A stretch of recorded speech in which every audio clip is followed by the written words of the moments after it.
બદલાયેલા વાતાવરણ વચ્ચે વહેલી સવારે અમદાવાદમાં પણ ગાજવીજ સાથે ધોધમાર વરસાદ વરસતા શહેરીજનોની રવિવારની મજા બગડી હતી। અમદાવાદના પૂર્વ અને પશ્ચિમ વિસ્તાર સહિત સમગ્ર શહેરમાં વરસાદ ખાબક્યો હતો। છેલ્લા 3 દિવસથી રાજ્યમાં બદલાયેલા વાતાવરણ વચ્ચે રવિવારની સવારે શહેરમાં વરસાદ ખાબકતા શહેરીજનો અને તંત્ર ઊંઘતું ઝડપાયું છે। અમદાવાદના હાટકેશ્વર સિટીએ મોઢવ, મણિનગર, ખાડિયા, રાયપુર અને ગીતા મંદિર જેવા પૂર્વ વિસ્તારમાં ધોધમાર વરસાદ જોવા મળ્યો। મણિનગરમાં ગોરના કુવા પાસે મુખ્ય માર્ગ પર વિજય પાર્ક, ત્રિપદા સોસાયટી અને મધુવન પાર્કના વિસ્તારમાં વરસાદ બંધ થયાના કલાકો બાદ પણ વરસાદી પાણી ભરાયેલા જોવા મળ્યા।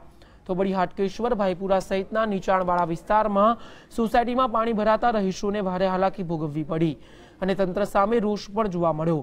તો વળી ધૂળેટીના પર્વ પર ડાકોર પદયાત્રીએ જતા યાત્રિકોની સેવા માટે લગાવવામાં આવેલા શમિયાણા પણ વાવાઝોડા અને વીજળીના ચમકારા સાથે વરસાદમાં ધરાશાયી થઈ ગયા।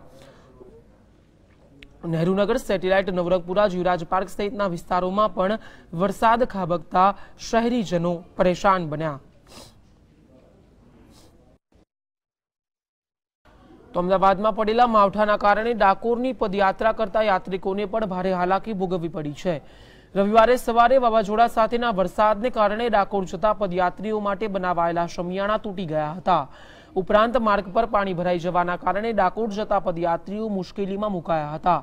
જોકે ડાકોર પદયાત્રીઓના સ્વયંસેવકોએ જાતે ડ્રેનેજ ખોલી રસ્તા પર ભરાયેલા પાણીનો નિકાલ કરવાનો પ્રયત્ન કર્યો હતો। તો વળી તૂટી ગયેલા શમિયાણાને ફરીથી બાંધવાના કામની પણ શરૂઆત કરી।